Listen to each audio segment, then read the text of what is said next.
فاعترفوا بذنبهم فسحقا لأصحاب السعير. إن الذين يخشون ربهم بالغيب لهم مغفرة وأجر كبير. وأسروا قولكم أو اجهروا به إنه عليم بذات الصدور. ألا يعلم من خلق وهو اللطيف الخبير. هو الذي جعل لكم الأرض ذلولا فامشوا في مناكبها وكلوا من رزقه وإليه النشور. آمنتم من في السماء أن يخسف بكم الأرض فإذا هي تمور. أم أمنتم من في السماء أن يرسل عليكم حاصبا فستعلمون كيف نذير. ولقد كذب الذين من قبلهم فكيف كان نكير. أولم يروا إلى الطير فوقهم صافات ويقبضن ما يمسكهن إلا الرحمن إنه بكل شيء بصير. أمن هذا الذي هو جند لكم ينصركم من دون الرحمن إن الكافرون إلا في غرور. أمن هذا الذي يرزقكم إن أمسك رزقه بل لجوا في عتو ونفور.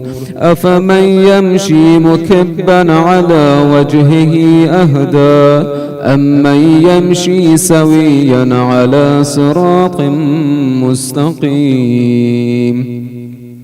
قل هو الذي أنشاكم وجعل لكم السمع والأبصار والأفئدة قليلا ما تشكرون. قل هو الذي ذرأكم في الأرض وإليه تحشرون. ويقولون متى هذا الوعد إن كنتم صادقين. قل إنما العلم عند الله وإنما أنا نذير مبين. فلما رأوه زلفة سيئت وجوه الذين كفروا وقيل هذا الذي كنتم به تدعون. قل أرأيتم إن أهلكني الله ومن معي أو رحمنا فمن يجير الكافرين من عذاب أليم. قل هو الرحمن آمنا به وعليه توكلنا فستعلمون من هو في ضلال مبين. قل أرأيتم إن أصبح ماؤكم غورا فمن يأتيكم بماء معين. صدق الله العلي العظيم. صلوات.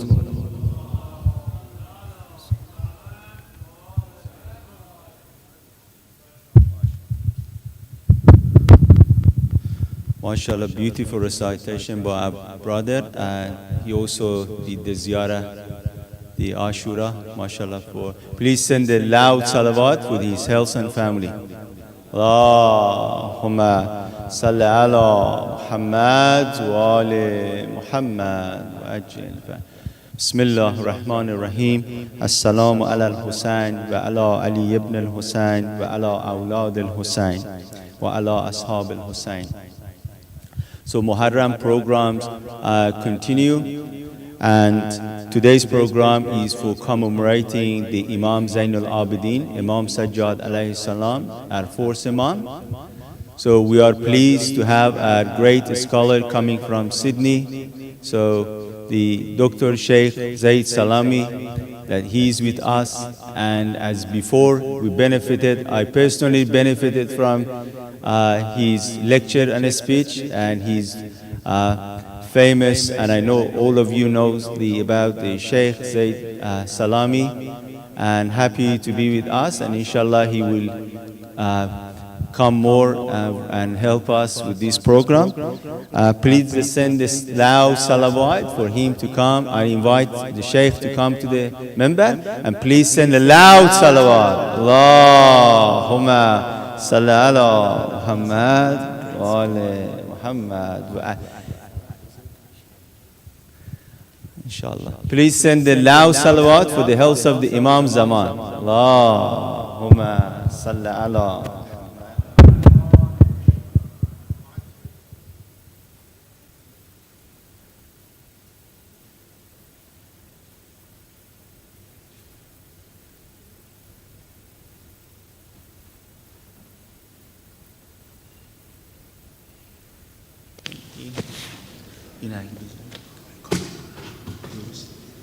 يعني این وایرسه. اللهم صل على محمد وآل محمد.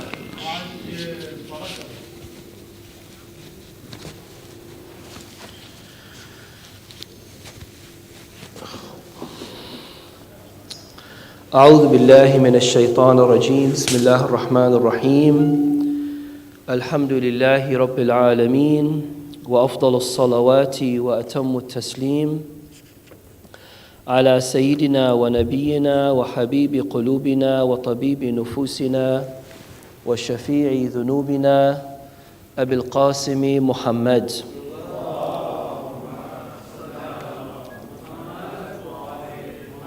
وعلى آل بيته الطيبين الطاهرين المعصومين الذين أذهب الله عنهم الرجس وطهرهم تطهيرا.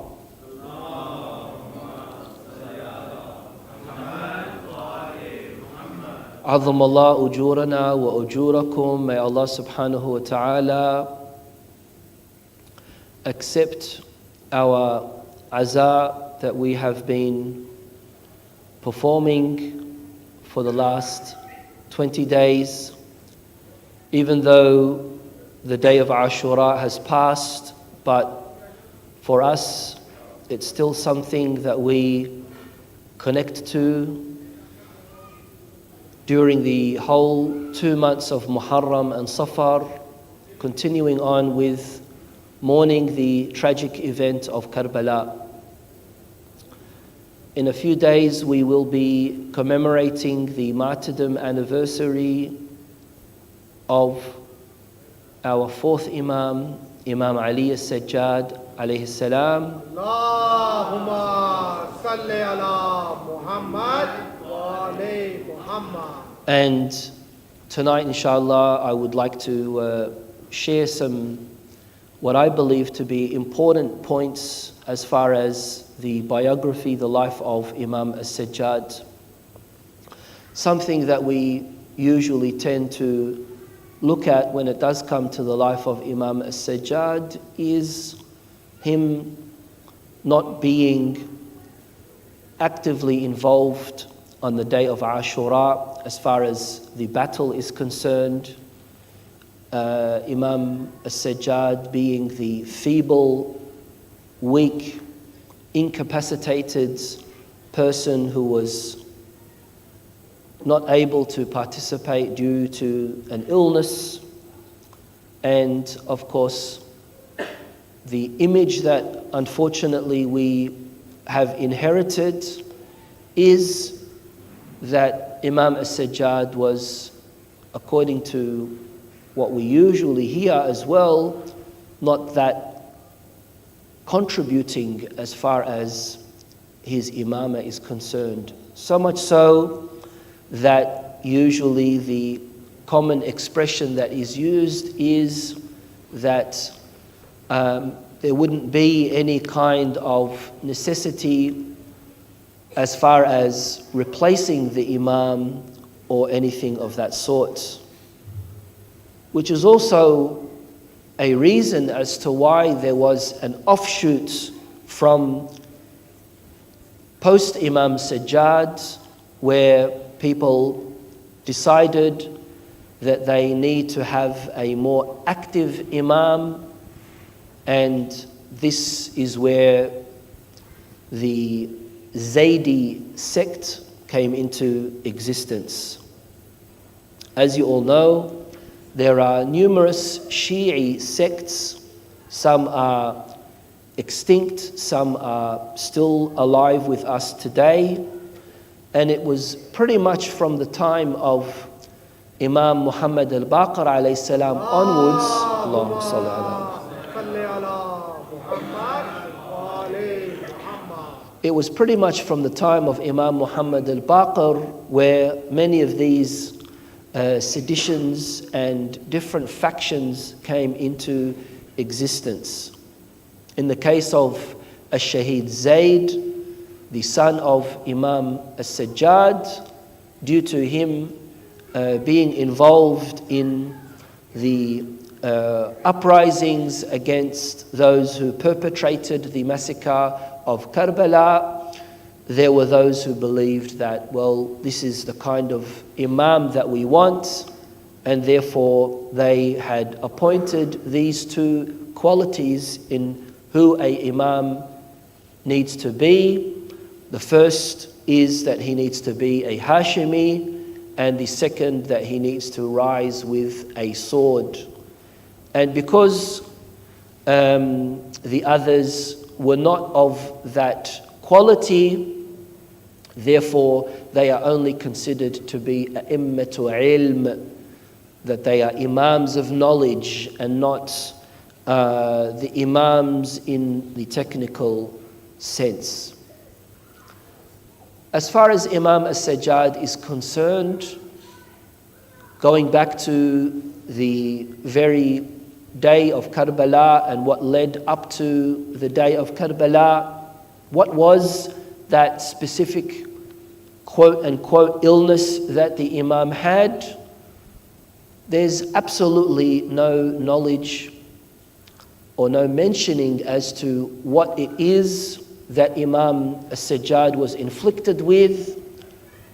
And this is why some of our ulama say it wasn't really an illness per se when we refer to Imam Sajjad as Alilu Karbala. Alil comes from the word illah, and illah means a cause, which basically explains that he had a justified excuse that exempted him from participating in the battle of Ashura. And this is why we see that Imam Sajjad was not proactive as far as the battlefield is concerned. It didn't mean that he didn't have the adequate characteristics for that. Obviously, we know that our Imam alayhim salam and anyone who was from Bani Hashim inherently had those qualities within themselves. And there is no exemption for that. You look at the youngest of the warriors on the day of Ashura, Al-Qasim ibn al-Hasan alayhim as-salam, it said that Al-Qasim was no older than 14 years of age, but yet he was a fierce warrior on the battlefield. And hence, this, of course, eliminates those things that could come to one's mind as far as certain misconceptions are concerned. Imam Sajjad, if it was the case that he participated in the battle, then obviously he is going to be martyred. And the whole objective of what it is that Allah subhanahu wa ta'ala wants for us on this earth would be eliminated, and that is the presence of an Imam that will overtake, that will continue on in the legacy of Imamah. And so for the case of Imam As-Sajjad, he had to stay alive for him to carry on with the legacy of Imamah. So, and that is the most justified of causes as to what would exempt him from participating in the battle. And of course, we know that there were cases of people who were exempted from the battle, either due to certain circumstances or them unfortunately not even being able to be there at the time.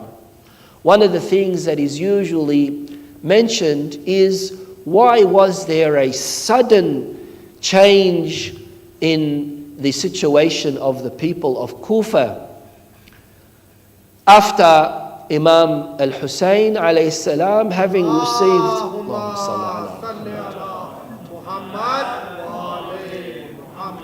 after Imam Hussein having received literally thousands of letters requesting him, demanding him that he come and lead the uprising against Yazid, what is it that suddenly happened where the Kufans, the people of Kufa, all of a sudden changed and betrayed Imam Hussein?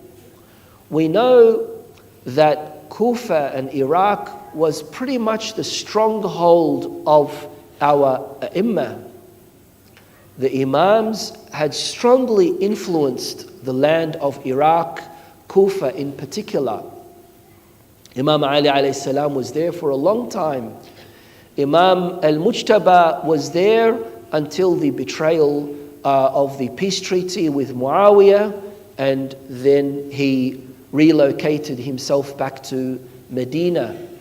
Medina was predominantly Sunni. During the time of Imam As-Sajjad, he had said that in Al-Madinah al-Munawwara there wasn't more than 20 households affiliated to Ahlul Bayt alayhimus salam. But that wasn't the case when we look at Iraq and Kufa in particular. And so what is it that happened? Well, first of all, we know that when it came to Muawiyah, he had 39 years of establishing something in Greater Sham. Muawiyah was the governor of Sham for 20 years, and then when he became the Khalifa, he was the Khalifa, and his capital was in Sham for another 19 years. During this time, of course, he was in control of who he would place as far as governors, as far as officials all over the known Muslim area at that time. And this is why one of the things that had never occurred in the Arab culture, as far as pledging of allegiance is concerned, is that people pledge their allegiance to someone while the ruler himself is still alive.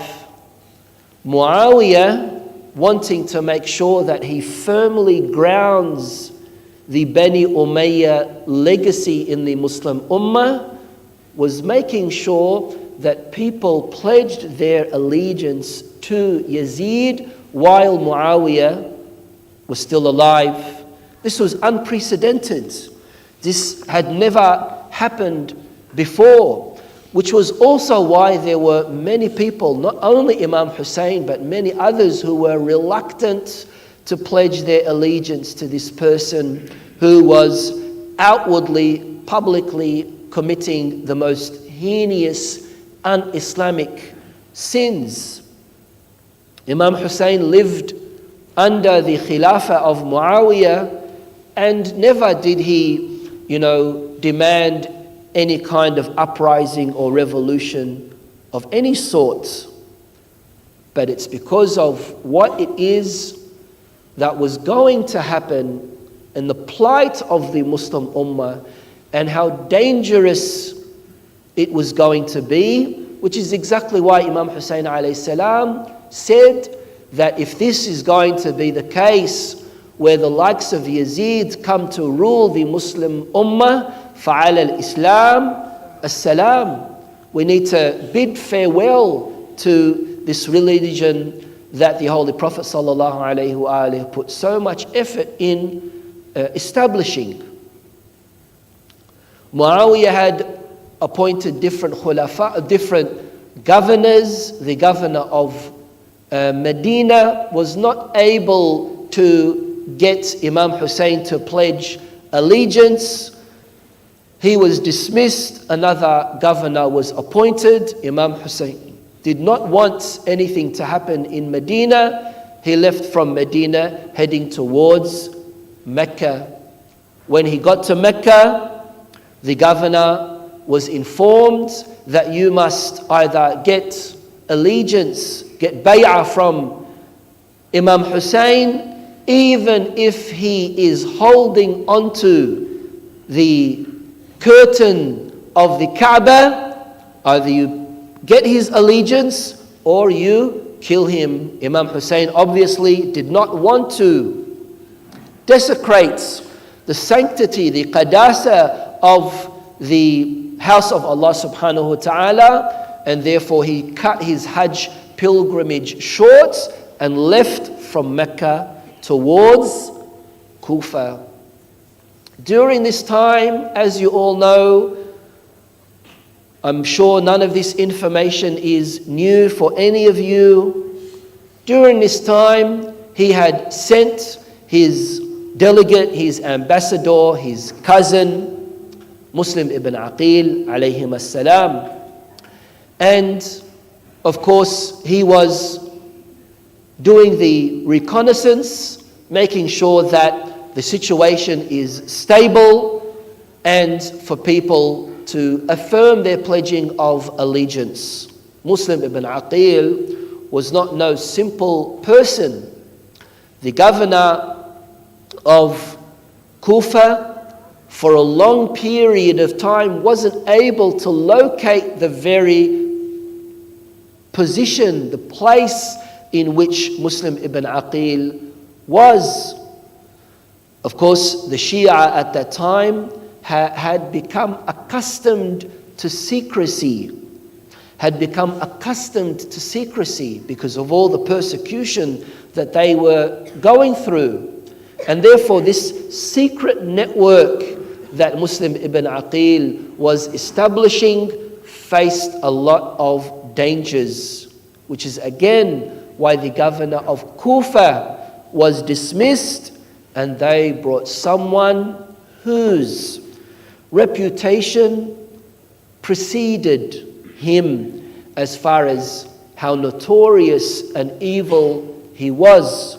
People trembled at the hearing of the name of Ubaydullah ibn Ziyad ibn Abih. People at that time were scared of the very name of Ubaydullah ibn Ziyad. So I'm trying to, allow us to picture that kind of situation, the propaganda of Muawiyah, demonizing Ahlul Bayt alayhim as-salam. These people becoming, if we could say, monsters in the eyes of the Muslim Ummah, scared for their lives, not having any sense of fear of God or anything else as far as these people are concerned. And this news being spread in Kufa that number one, Ubaydullah ibn Ziyad is coming, and number two, that there is an army who have left Sham, heading towards Kufa. Upon the arrival of Ubaydullah ibn Ziyad, thousands of people were imprisoned. Anyone that had any kind of affiliation to Ahlul Bayt alayhim salam, even expressed love or respect to Ahlul Bayt, were imprisoned, especially the ring leaders, one of them being Ibrahim ibn Malik al-Ashtar, who of course was imprisoned in Kufa. It is said that in the aftermath of Karbala, over 5,000 people escaped from the prisons of Ubaydullah ibn Ziyad in Kufa alone. Then we had other prisons as well, like in Basra, for example. The point here is that Iraq was pretty much the stronghold of the Shia, and when we do talk about betrayal and things of that sort, it's not that easy for us to really understand the circumstance and also the level of difficulty that people might be facing at that particular time. And this is exactly why, and a beautiful expression given by a sheikh between the salahs was, people really didn't have that understanding of what it meant by having husn al-khatimah, husn al-aqibah, a good ending, an ending that you would be proud of, because there are cases where we do recite in our ziyarah, ya laytana kunna ma'akum, if only we were with you, in which case we would be having a victory, a great victory. That might not be the case. It might be the case, God forbid, that some of us are exposed to a situation, a scenario where we do have the opportunity of serving Ahlul Bayt alayhim salam and Imam Hussein, but Allah subhanahu wa ta'ala deprives us of that tawfiq. It could be because of a sin. It could be because of a level of disobedience, whatever it may be. And this is, of course, exactly why looking at the meta-historical element of Karbala is extremely important for us. What I mean by meta-historical is that even though we're looking at all of these events that occurred, but when we look at it in a holistic way, above and beyond the very incident that happened at that time, we would be able to relate to it in a practical way where it would have an impact on me and my life in this world today. And ultimately, that's the exact thing that we want to get out of it, isn't it? Or else, what is the purpose of us, my brothers and sisters, commemorating, participating in all these programs, but yet not having something to take with us back home, not having something to create such an impact on my personality and my life that I see the fruits of these ideas, these thoughts, these theories in my interaction with those who are around me. And this is why in the case of Imam Sajjad alayhi salam, the view that we need to have, the approach that we need to have in understanding him must subconsciously as well be completely different to what it is that we regularly hear. And that is Imam Sajjad alayhi salam being that great personality who contributed in the best of manners, but in his own way. Sallallahu ala Muhammad wa ali Muhammad. Allahumma salli ala Muhammad wa ali Muhammad. The same way as each of our other Imams contributed in the best of their ways, so did Imam Sajjad. A few examples for this is that very famous khutbah that Imam Sajjad delivered post Karbala, after Karbala, in the presence of Yazid in the palace in Sham, in Al-Masjid Al-Amawi, where among what it is that Imam Sajjad had said, I'm sure you've all heard that khutbah before, أُعْطِينَا سِتًّا وَفُضِّلْنَا بِسَابْعٍ, that Almighty God has granted us 6 things, and we have merit, we have virtue over all other people in 7 things. The first thing that Imam Sajjad says in what it is that God has given them is al-ilm. أعطينا ستا وفضلنا بالسابع. أعطينا العلم والحلم والفصاحة والشجاعة والمحبة في قلوب المؤمنين. In this case, was that 5 that I mentioned? أعطينا العلم والحلم والسماحة. Sorry, I don't think I said سماحة. والفصاحة والشجاعة. Again, talking about Imam Sajjad's courage. This is what he says. والمحبة في قلوب المؤمنين. This itself needs a whole lecture on its own, doesn't it? Why is it that Ahlul Bayt alayhim salam have that level of mahabba? No one, is proud, unless they are the wicked of wickeds. But no one in general, even among our Sunni brethren, no one in general is happy and proud of, praising, for example, Yazid or Muawiyah. You don't see people reciting manaqib and poetry in favor of Yazid and Muawiyah. You don't see that. I'm not talking about Shia here, we're talking about non-Shia.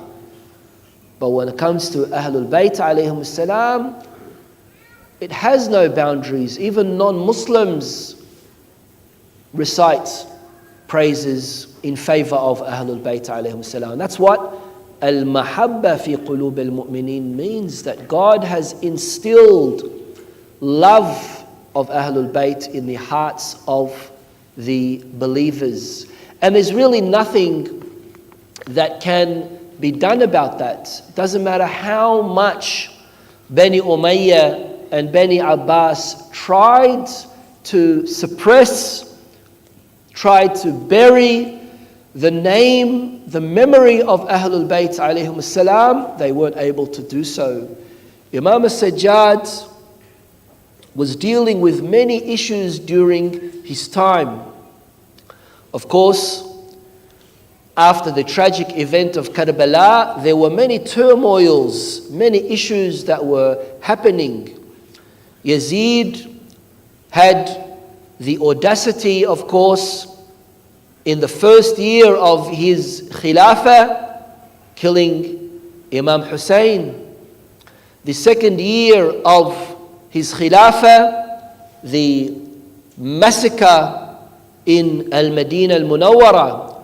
The third year of his Khilafah, the attacking of Al-Ka'bah Al-Musharrafah. And we all know about these things. So in his 3-year Khilafah, he committed these 3 atrocities. And everything else in between. Again, these are, not simple things that can be overlooked. And when we say he is the Khalifa, that means he represents the message of Islam. And this is one of the things that the Khulafa did, unfortunately.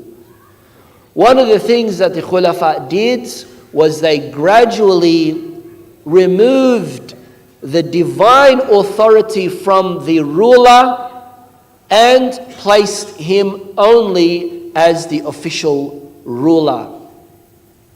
Whereas affairs of religion and other things are given to people that don't really have much authority. This is why you see the Khulafa, all of them one after the other, Bani Umayyah, then Bani Abbas, and then you've got the Imams of the Madhahib. They had no authority, and of course, in many cases, what they were mentioning were aligned with what it is that the Bani Abbas or Bani Umayyah Khulafa wanted. So much so that Al-Nu'man Abu Hanifa, one of the students of Imam As-Sadiq alayhi salam, it said that he had said, "Khalaftu Ja'far ibn Muhammad," I have opposed Imam As-Sadiq's views as far as the verdicts and fatwas is concerned, except in one thing. I really don't know what his view is and what his situation is. When he is doing sujood, does he close his eyes or does he keep his eyes open? And therefore I give the verdict that we must close one eye and open the other. This is the situation that Imam As-Sajjad was in. Imam As-Sajjad being in Al-Madinah Al-Munawwara, he of course resided there. It was difficult for Ahlul Bayt alayhim salam to return back to the land of Iraq. And just imagine the Imam being in that particular place, and you have the Qassasin, those who were financially supported by the Khulafa, to sit in the masjid and give stories that they had inherited from what we call al-Isra'iliyat, which means biblical influenced stories. The famous of them was Ka'b al-Ahbar, who was an supposedly ex-Jew who would sit down and give stories and add some masala to the stories and attribute it to one of the prophets or even to the prophet himself. And these Qassasin were, of course, very well paid. Reason being is to minimize the value of Ahlul Bayt alayhim salam in the eyes of the people. The more merits and virtues were said about random people, the less people are going to be focused on the likes of Ahlul Bayt alayhim salam. And again, it doesn't matter how much they tried, it was never ever successful for them. And this is why in one of the famous stories when it comes to Hisham ibn Abd al-Malik ibn Marwan, who was the Wali al-Ahd, he was the prince in the time of during the season of Hajj. It's said that thousands of people would go with Imam As-Sajjad for Hajj pilgrimage. One day, Imam As-Sajjad wanted to walk towards Al-Hajar al-Aswad, the black stone, and the people automatically, without being told, split open a path for Imam As-Sajjad to walk. Whereas with Hisham ibn Abd al-Malik, no one did that. The soldiers, the police had to open the path for Hisham ibn Abd al-Malik to walk. And this is why the story says that a man from Sham had asked, who is this young man? Who is this person? And Hisham replied, I don't know. The reason, of course, why he said that I don't know, he knows him very well who it was, but he said I don't know to show less inclination, less notice from the people's side as to who this person is. It was at this point where the famous Arab poet by the name of Al-Farazdaq recited this beautiful piece of poetry. And he recited it irtijalan, he recited it spontaneously. It wasn't something that he had previously prepared. Where he says, يا سائلي أين حل الجود والكرم عندي بيان إذا طلابه قدموا. O you who are asking, O questioners, asking about where is generosity and kindness, I have a statement for you, for those who seek to learn and understand. هذا الذي تعرف البطحاء وطأته والبيت يعرفه والحل والحرم. It is he who the valley of Mecca recognizes him, and he is known by the sacred house and the sanctuary, and so the hill as well. هذا ابن خير عباد الله كلهم. This is the son of the greatest of all of God's servants. هذا التقي النقي الطاهر العلم. The pious, the righteous, the pure, the eminent man. Of course, in reference to, all of this was in reference to Imam Sajjad alayhi salam. Because of this, of course, Farazdaq was imprisoned, and it is unknown what it is that happened to him as far as his fate is concerned. Imam Sajjad alayhi salam, talking about what Imam Sajjad had contributed to the Muslim Ummah. Again, reminding my brothers and sisters how bad the plight of the Muslim Ummah was. If Imam Hussein had not done what he did, there wouldn't be any level of Islam with us today. There is a famous book by the name of Kitabul Aghani by Abil Faraj al-Asfahani. And in this book, Sallallahu Alaihi Muhammad wa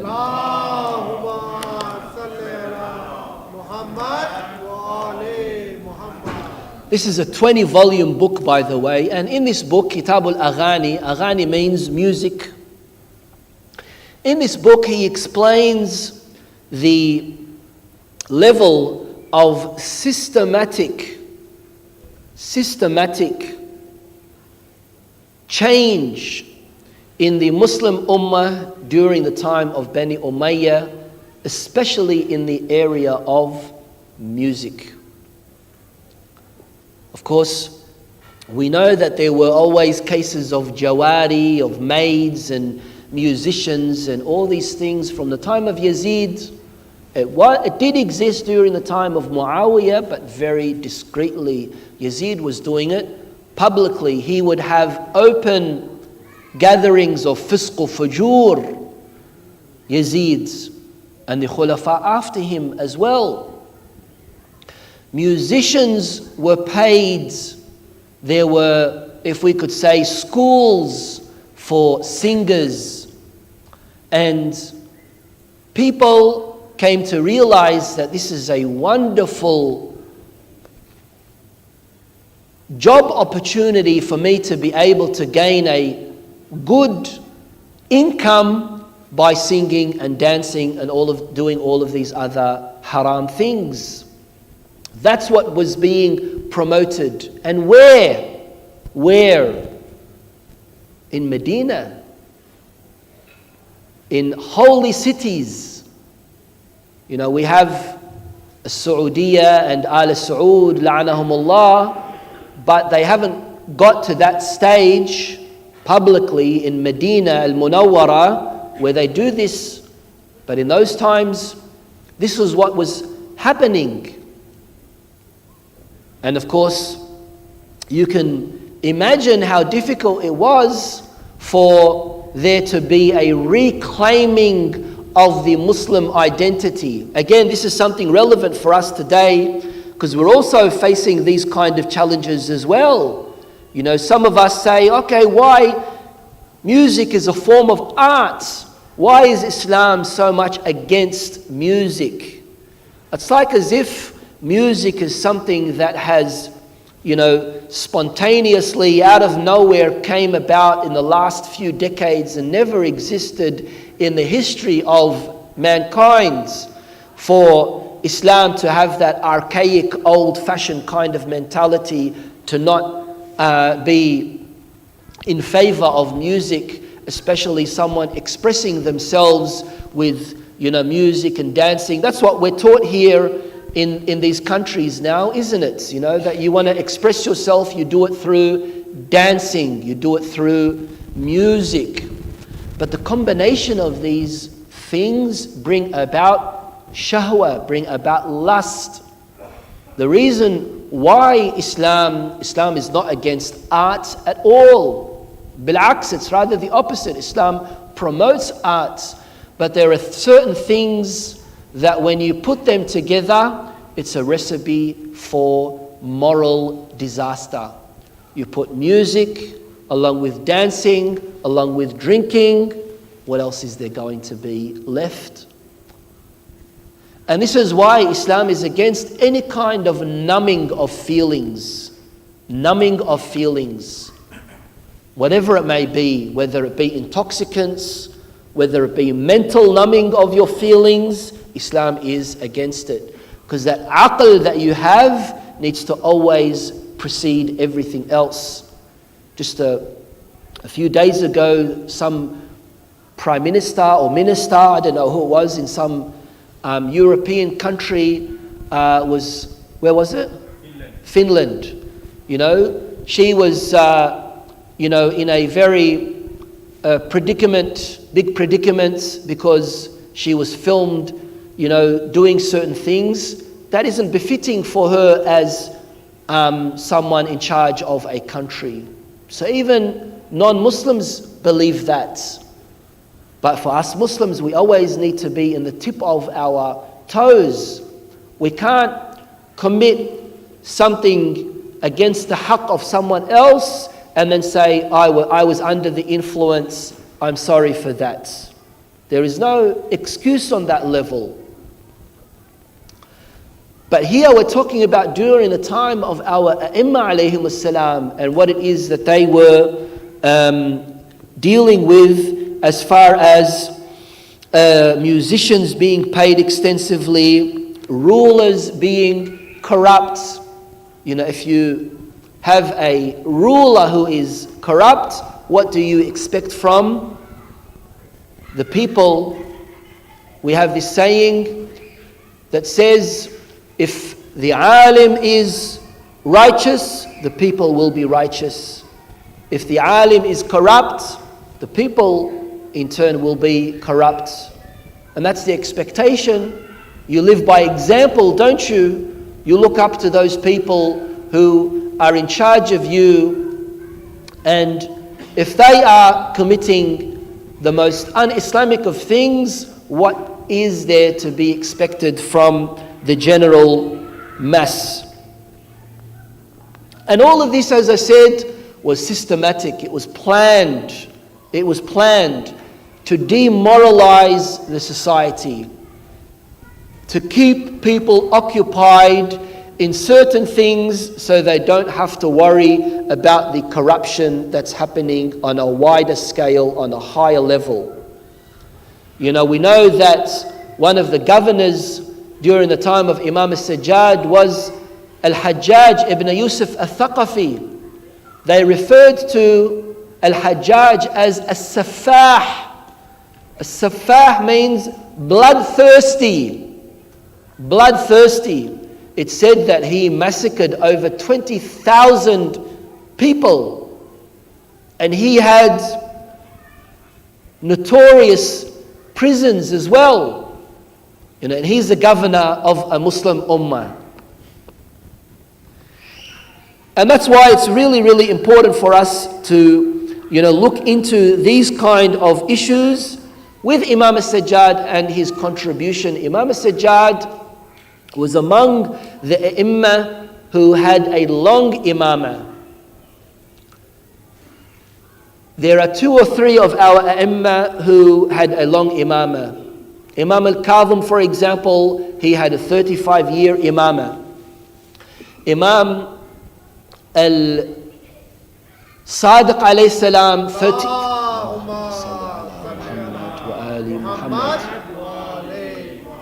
Imam al-Sadiq had 34 years. Imam al-Sajjad had 35 years. Imam Hussein had 10 years. Imam Hassan alayhi salam also had 10 years.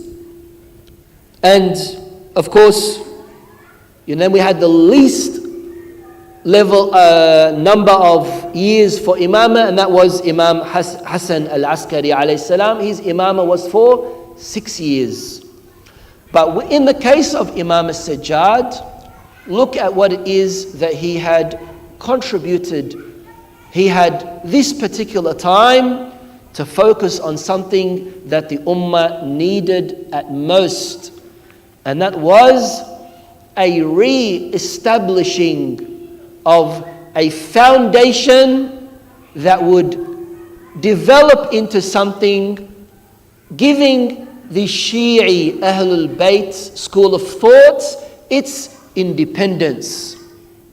One of the things that we know is that we can say up to 60% of our Shi'i heritage, as far as hadiths and things like that are concerned, come from 2 Imams, Imam Muhammad al-Baqir and Imam Ja'far al-Sadiq alayhim salam. That's why we are referred to as al-Madhab al-Ja'fari. In the case of Imam al-Baqir, he was the theorizer. In the case of Imam al-Sadiq, he was disseminating everything. In the case of Imam al-Sajjad, he was establishing the grounds for that in Al-Madinah al-Munawwara in particular. Did I not just say that Imam al-Sajjad himself, he says that in Medina there were no more than 20 Shi'i families. But then you come to the time of Imam As-Sadiq alayhi salam, that any given time he would have up to 2,000 to 3,000 students under him in his dars, in his lesson, in his classes. And this is, of course, in a very short period of time. All of this needed groundwork. Groundwork is extremely important. Groundwork takes time, takes efforts. I could do something that could be ruined in an instant. I could do something that could take me a lifetime to work. Any building takes you a long process, doesn't it? But getting rid of that building could be done in a simple day.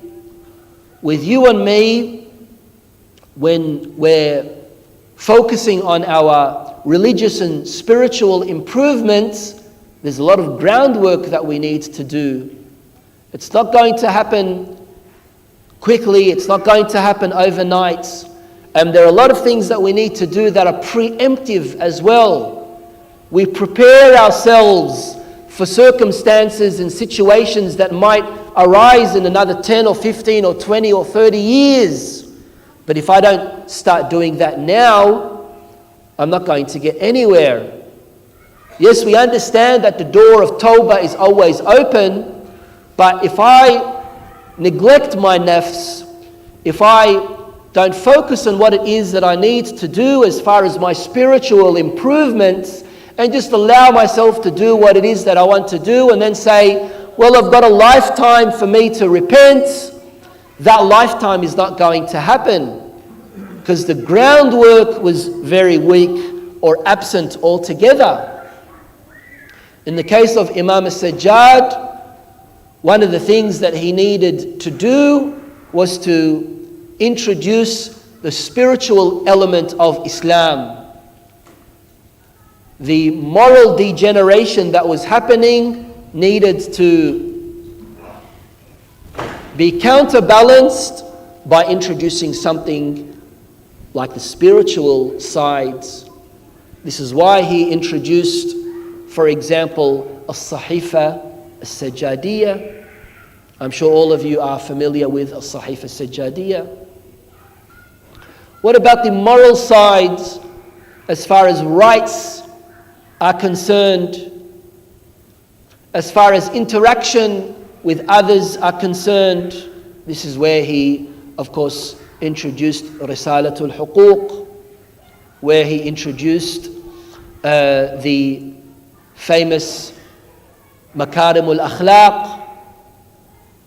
And of course, all of that contributed to many, many positive things that the Muslim Ummah in general was able to benefit from. Sallallahu ala Muhammad wa ali Muhammad.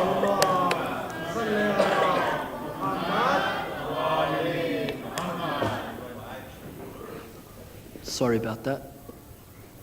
Thank you. We understand when it does come to Imam Sajjad salamullahi alayh, how we are able to relate to Imam Sajjad in regards to the whole process of him being in that particular position of sharing the heritage of Ahlul Bayt, the heritage of his grandfather Rasulullah sallallahu alayhi wa alihi, in the most difficult of circumstances, in the hardest of ways. And Imam Sajjad had relatively a good period of time for him to do that, which is exactly why, from what we know, there was a lot of social activity that Imam Sajjad had also done as well. Social work was, we can say, the most outstanding characteristic of Imam Sajjad after his ilmi sides. Imam Sajjad was also emphasizing on making sure that there was a level of equality in Al-Madinah Al-Munawwara as well. He would, for example, purchase slaves from the market and not just free them straight away. No, he would purchase them, keep them for a year, educate them, make them self-sustaining, teach them for example, a certain trade, and then leave them and set them free at the end of the year. There's no, of course, benefit in, freeing a slave and then that slave not having the tools, for him or her to be able to function in society. And that's what here I mean by groundwork. Imam Sajjad was doing a lot of this in Al-Madinah Al-Munawwara. And of course, similar to what we had mentioned, this all came at a cost.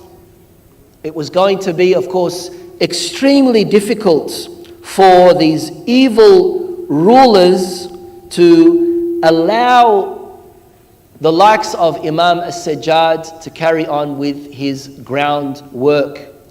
And this is why the Khalifa at this time, I'm sure you're all aware, when it comes to Imam Sajjad and the many things that he did, there were many uprisings, as I mentioned. Sorry, I'm trying to be as quick as possible. There are many uprisings that happened during the time of Imam Sajjad. The Tawabin uprising, then Al-Mukhtar, and all the other things that were happening simultaneously. But one of the things that had happened was the family of the Marwanis, who were the enemies of Ahlul Bayt. The families of the Marwanis, they came and sought refuge at Imam As-Sajjad. And Imam As-Sajjad gave them absolute security as well. He protected the women and the children that were from Bani Marwan. This is also something that I would encourage my brothers and sisters to look into. And this is always why you, the follower of Ahlul Bayt, are never going to retaliate the same way as someone who transgresses your rights. We know this because when Muawiyah cut off the water from Imam Ali, Imam Ali alayhi salam did not cut off the water from Muawiyah. We know that, don't we? With Imam Hussein, he did not cut off the water from the army of Yazid when they had the upper ground, but exactly the same thing happened. They didn't give refuge to anyone on the day of Karbala, but that doesn't mean that Imam As-Sajjad retaliates. That's not the akhlaq of Ahlul Bayt, and that's also not our akhlaq, not the akhlaq of the followers, inshallah, of Ahlul Bayt alayhim as-salam. So this evil ruler, Abdul Malik ibn Marwan, or Al-Walid ibn Abdul Malik ibn Marwan, he had said explicitly, Al-Walid had said, لا راحة لي وعلي ibn al-Husayn موجود في دار الدنيا. I have no comfort as long as Ali ibn al-Husayn is alive in this dunya. This means that the very presence of Ahlul Bayt was a threat to these evil rulers. Their very presence was a threat. What did Imam Hussein alayhi salam say just before the day of Ashura? He wasn't allowed to go towards Kufa. He was also not allowed to head back to Medina. He said, okay, give me a third path that I am able to travel to. Even that third option was not given.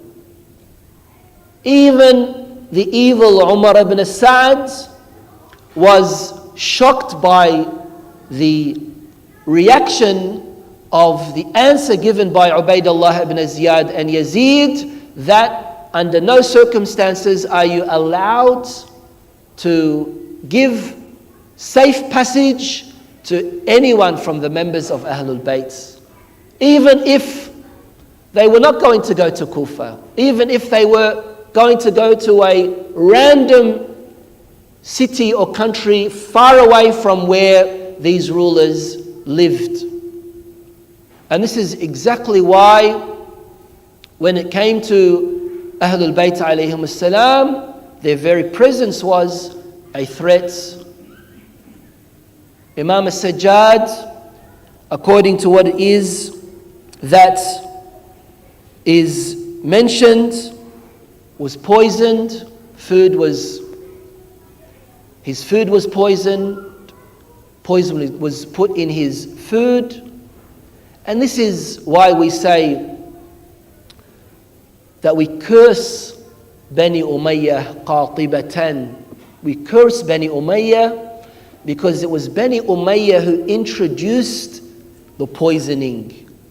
It was Muawiyah initially who had instructed Ju'da or Ja'da to poison Imam Hassan al-Mujtaba.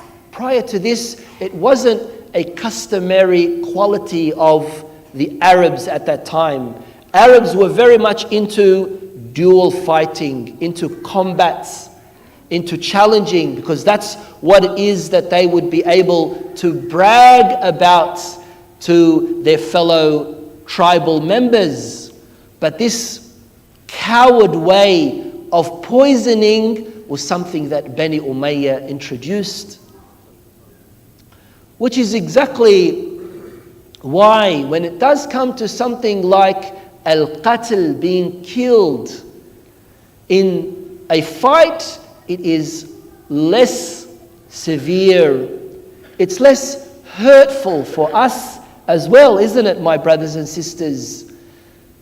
According to what the narrations say, when it came to the case of Imam Sajjad, it said that the poison had infiltrated into his body, so much so that it was like as if blades were cutting into his body. It was like as if blades were into the limbs of his intestines and his inside. And just picture this, Imam Sajjad in this particular situation. We know that Imam Sajjad had gone through that difficulty of Karbala. And this is why any time and any circumstance and any situation that Imam Sajjad had, he would remember Karbala. One day, he saw a foreign person in the market and he said, "Are you not worried? Are you not afraid? Are you not concerned that if you die in this foreign land, no one is going to bury you and pray over you?" This person said, "How can that be? And I am among Muslims." And then Imam Sajjad alayhi salam started to shed tears. And he said, "But that wasn't the case of my father. My father was among Muslims, and his holy body was laid down on the plains of Karbala for 3 days without any washing, without any burial, without any salah." Another day he saw some people who were butchers wanting to slaughter a sheep, and the elderly man said to the young butcher, "Are you not going to give water to this sheep?" And he said, "How can that be? Nahnu ma'ashir al-jazzarin. We are the people of butchers. We have inherited the culture of butchers. And our culture is always that whenever we want to slaughter a sheep, we give that sheep water first." Then Imam Sajjad wept and said, "Ya Hussein, my father was killed on the plains of Karbala without any water, atshana, thirsty." Then we remember another incident where Imam Sajjad alayhi salam was being washed after him having been martyred, going towards Allah subhanahu wa ta'ala. His son Muhammad al-Baqir alayhi salam was responsible for the washing of his father. Imam al-Baqir was seen sitting there in the corner crying and weeping. Someone by the name of Jabir al-Ju'fi asked him, "Oh Imam, why are you crying? Why are you weeping?" Imam al-Baqir alayhi salam said, "While I was washing my father, I saw something that I had never seen before. I had seen the signs of his torture that he had because of the shackles and the chains around his neck and around his arms and around his feet. As you know, my brothers and sisters, one of the things that Umar ibn Sa'ad had done after the day of Ashura was remove the saddles from the camels.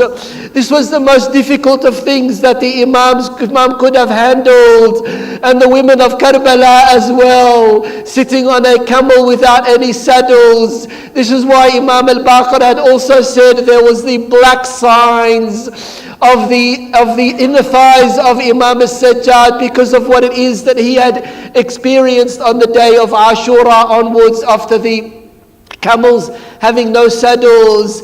And was this enough? We all know, my brothers and sisters, that all of our A'imma alayhim as-salam, we say that they were killed as martyrs, either by the sword like Imam Ali alayhi salam, or by poison by our other A'imma salamullahi alayhim. As for Imam al-Hussein, Imam al-Hussein is the only person that we say that he wasn't killed, he wasn't martyred, he wasn't killed in that sense that he wasn't killed, he wasn't murdered. No, the way that Imam al-Hussein alayhi salam was killed was he was killed by nahr, that he was killed by his head being severed from his body. This is what different, that makes Imam Hussein so different to any of the other A'imma alayhim salam. But not only that, at least Imam al-Baqir was there for the procession of his father. At least the other A'imma were there for the procession of their fathers. But what about Imam Hussein alayhi salam? There was no one there for him to be buried until after 3 days there on the plains of Karbala. Ala la'natullahi ala al-qawm al-zalimin. وسيعلم الذين ظلموا آل محمد أي منقلب ينقلبون والعاقبة للمتقين. يا حسين يا حسين يا حسين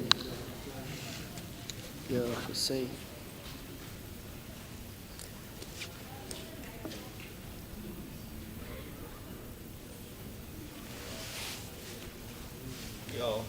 يا حسين.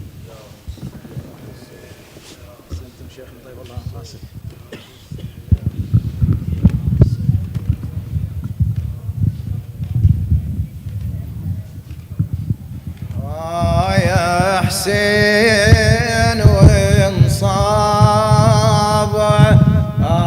يا حسين وانصاب، يا حسين وانصاب، لاجل العين سجايابه، يا حسين ومصاب،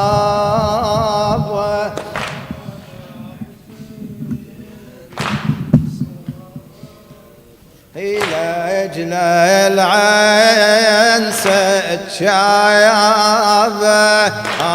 يا حسين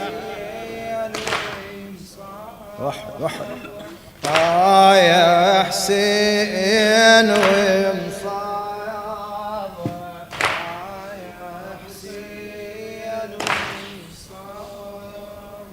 لاجل العين سجايابه،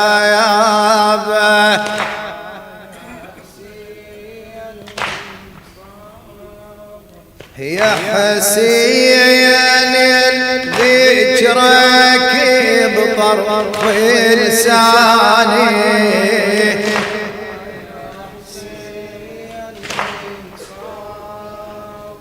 يا حسين ذكرك بطرف لساني،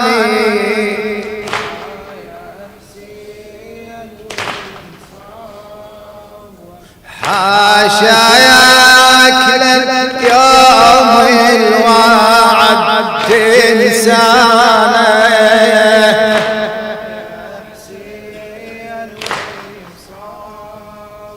يا حسين ذكرك بطرف لساني،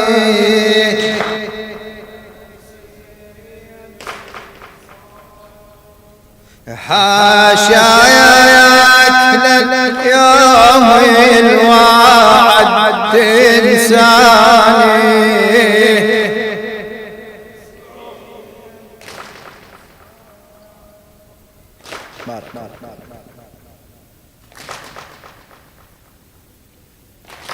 أنا العلي الشام أنا العليل المسبل الشام أنا العليل المسبل الشام أنا العليل المسبل الشام أنا العليل المسبل الشام أنا العليل المسبل الشام بين السبايا ودمع مسفوح سياطي وسلاسل تاخذ الروح سياطي وسلاسل تاخذ الروح وقبال راسه حسين مذبوح وقبال راسه حسين مذبوح أظن نعمتي شلون تنضام أنا العليل مسبل الشام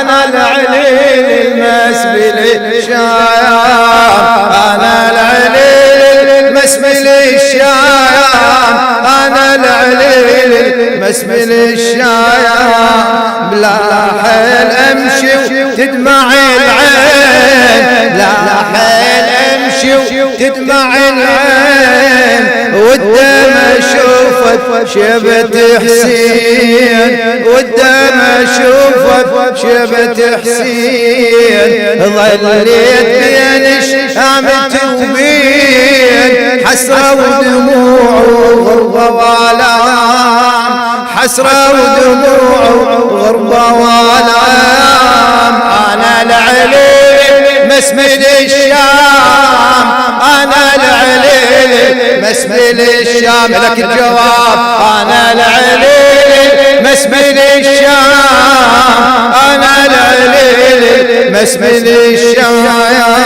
قهر لزينب تمشي وتطيح صارت مثل سحب مهب ريح عباس أخويا ولت تصيح الحقني صرت بين ظلام الحقني صرت بين ظلام أنا العليل مسبل الشام أنا العليل مسبل الشام أنا العليل مسبل الشام أنا العليل مسبل الشام قهر لزينب تمشي وتطيح صارت مثل سقف بمهب ريح عباس أخويا ظلت تصيح الحقني صرت بين ظلام أنا العليل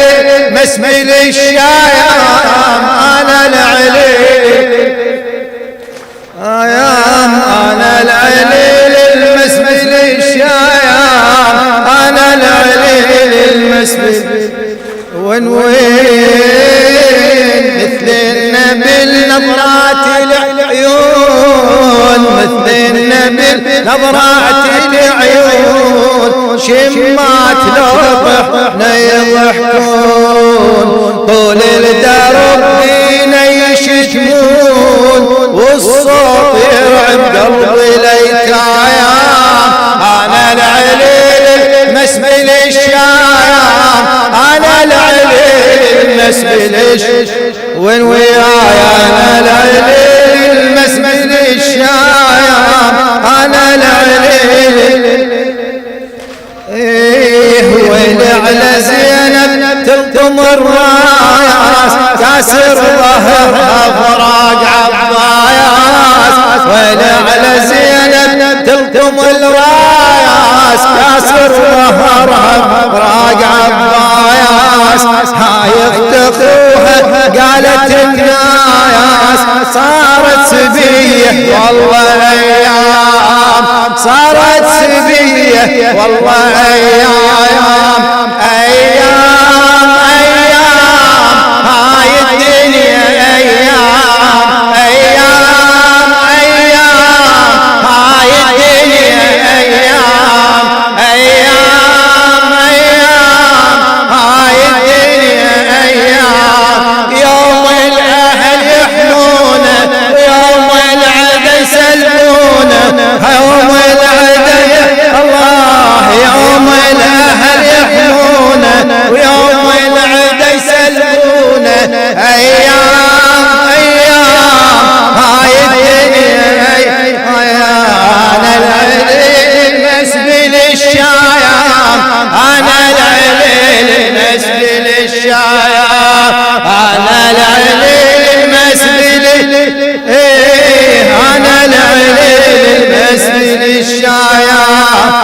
على زينب تلطم الراس كاسر ظهرها فراق عباس. هاي اختخوها قالت الناس صارت سبيه والله ايام. انا العليل مسبل الشايام انا العليل انا العليل المسبل الشايام انا العليل ما هالجفن ولا متنين ثقل السلاسل ماخذ الحيل. ما هالجفن ولا متنين ثقل السلاسل ماخذ الحيل. سياح الشمر ومصاح للخيل ترعب دليل الرايدين. انا العليل مسبل الشام الروان انا العليل بعيوني ظل حسين مرسوم قلبي على زينب عمتي ملشوم قلبي على زينب عمتي ملشوم. اذكرها يم مشرعة حوم اذكرها يم مشرعة حوم صاحت قمرها والها ما قام.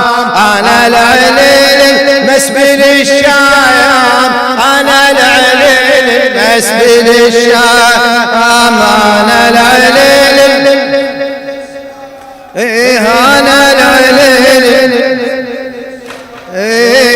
يا ريت عمي القمر موجود ويشوف عمته دمع الخدود. يا ريت عمي القمر موجود ويشوف عمته دمع الخدود. شاجر قلبها وحيل ممرود كبرها درب الشام شمعان. انا العليل مسبل الشام انا العليل مسبل الشام انا العليل انا العليل مسبل الشام انا العليل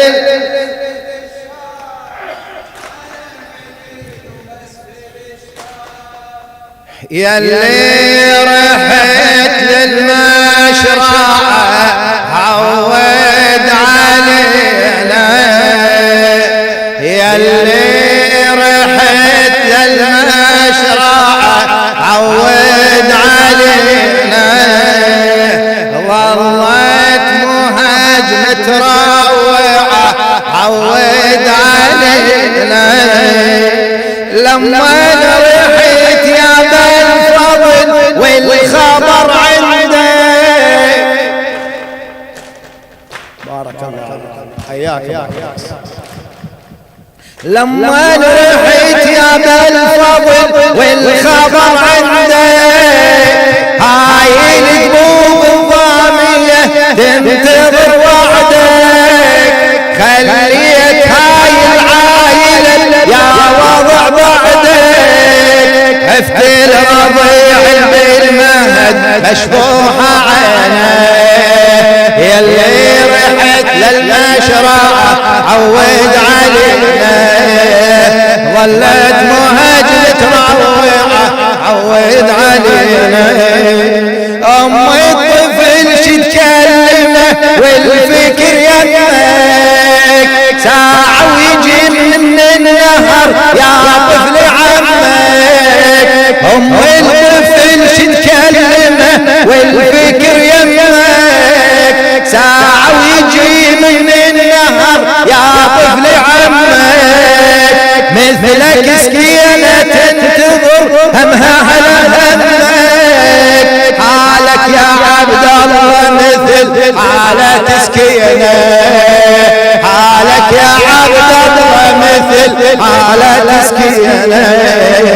اختك قلبها بهالعطش مثلك تصدايا. والفرق بس انت طفل تصرخ تهجايا. لا ماي ولا ثدل لمن ترضايا.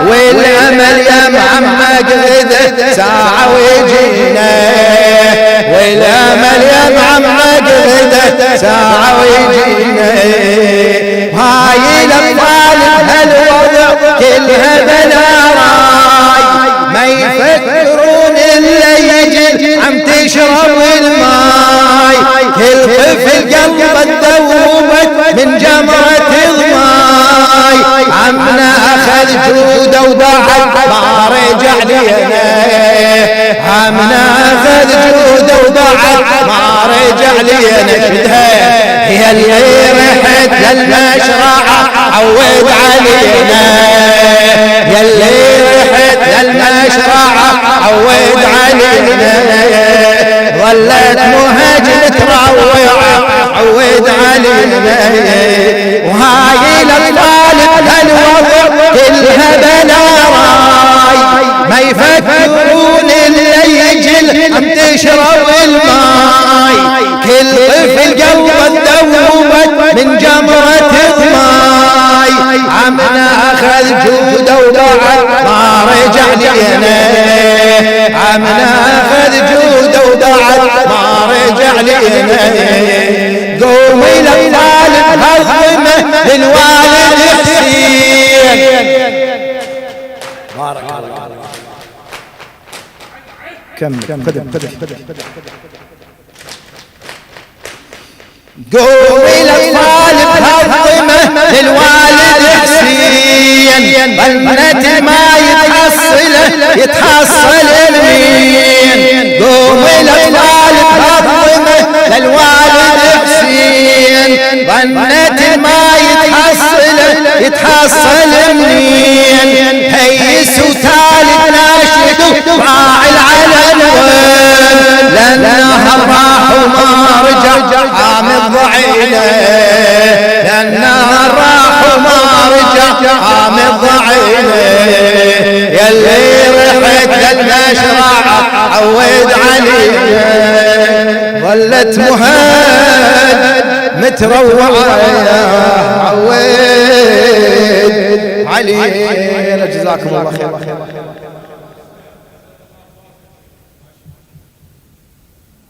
صلوات على محمد وآل محمد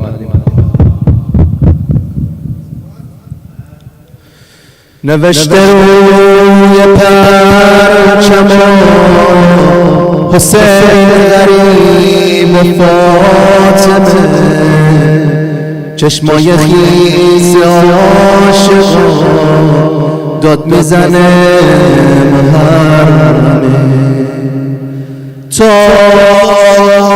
روزه زهراست تو سینه هامون هدیه زهراست پیرن سیامون چه خوبه تو حسینیه نماز گریه هامون دعا کنین امضا بشه برات کربلا وای غریب مادر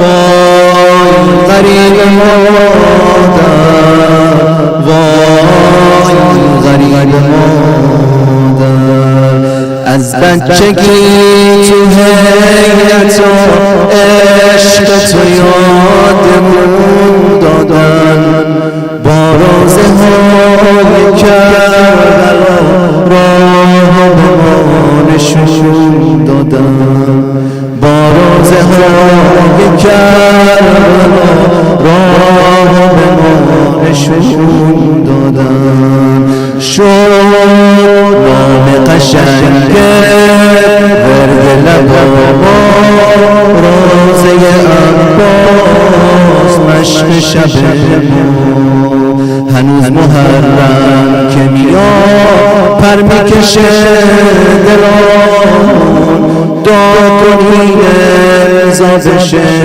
برات کربلامون اللهم ارزقنا حرم حرم اللهم ارزقنا حرم حرم اللهم ارزقنا حرم اللهم ارزقنا حرم حرم اللهم ارزقنا حرم حرم دیوونه کربلاتم از بچگی مبتلاتم زیر زن روزه هاتم مدیون چشماتم وقتی شبا بیقرارم سرم رو تربت میذارم تو رو به یادم میارم دل بر دل دارم همه عشق ما عطر سینه زنان قربون پرچم حرم کربلا اللهم ارزقنا حرم حرم اللهم ارزقنا حرم حرم اللهم ارزقنا حرم حرم خاطره اولین بار نگاه به صحنه علم داد دلم رو کرده گرفتار دلتنگ تنمیار منو یه دل هوایی خسته شدم از جدایی میخوام بشم کربلایی مردم ز تنهایی نمیگم عاشقم آخه نالایدم میدونم آقا جون برات آینه دلم اللهم ارزقنا حرم حرم اللهم ارزقنا حرم حرم اللهم ارزقنا حرم حرم اللهم ارزقنا حرم حرم. Who wants to be in Karbala during Arba'in? Let's all recite this together. 40 days and counting, Karbala we're coming, walking because in our eyes is priceless, walking because anything else is worthless. 40 days and counting, Karbala we're coming, walking because in our eyes is priceless, walking because anything else is worthless. Karbala, Karbala, your Lord drew you upon every eye. Karbala, your life was with every tear and cry. Karbala, I give you a present with my life. Karbala, so on the day of judgment my head will be high. Allahumma ارزقنا Karbala بحق سيد الشهداء. اللهم ارزقنا Karbala بحق سيد الشهداء. صلى الله عليه وسلم.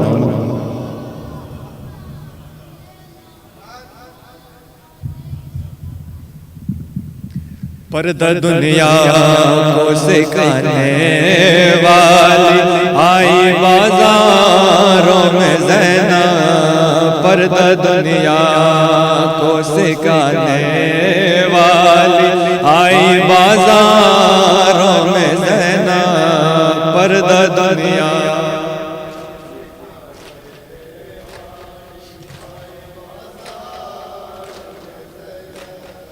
पर्दा दुनिया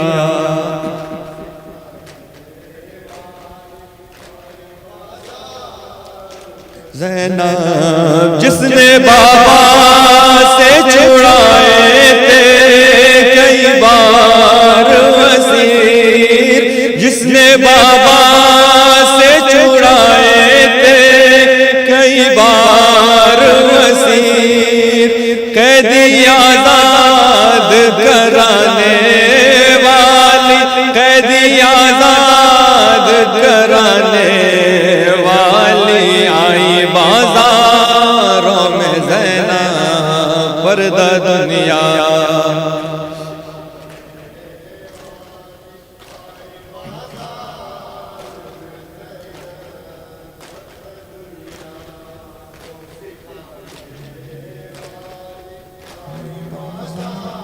रोम ज़ैनब जलते ख़ैमों से उठा लाई अब्बास के बाद जलते ख़ैमों से उठा लाई अब्बास के बाद अली आबिद को बचाने वाली अली आबिद को बचाने वाली आई बाजारों में ज़ैनब पर्दा दुनिया को सिखाने वाली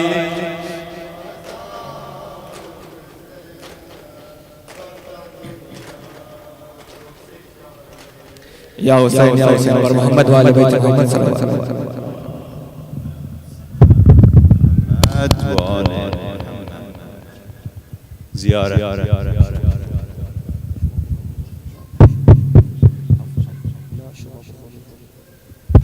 بسم الله الرحمن الرحيم. السلام عليك يا حبيبي يا رسول الله، السلام عليك يا خاتم الأنبياء والمرسلين، السلام عليك وعلى أخيك وابن عمك علي أمير المؤمنين، السلام عليك وعلى ابنتك فاطمة الزهراء الصديقة الشهيدة سيدة نساء العالمين، السلام عليك وعلى ولديك الحسن والحسين سيدي شباب أهل الجنة، السلام عليك يا أبا عبد الله، السلام عليك يا ابن رسول الله، السلام عليك وعلى الأرواح التي حلت بفنائك، عليك منا جميعا سلام الله أبدا ما بقينا وبقي الليل والنهار، ولا جعله الله آخر العهد منا لزيارتك. السلام على الحسين وعلى علي بن الحسين وعلى أولاد الحسين وعلى أصحاب الحسين وعلى التسعة المعصومين من ذرية الحسين. السلام عليك يا مولانا يا صاحب الزمان، السلام عليك يا خليفة الرحمن، السلام عليك يا إمام الإنس والجان، عجل الله تعالى فرجك وسهل الله تعالى مخرجك وجعلنا من أعوانك وأنصارك وشيعتك ومحبيك والمستشهدين بين يديك، وإلى أرواح المؤمنين والمؤمنات. رحم الله من يقرأ سورة المباركة الفاتحة مع الصلاة على محمد وآل محمد. اللهم صل على محمد وآل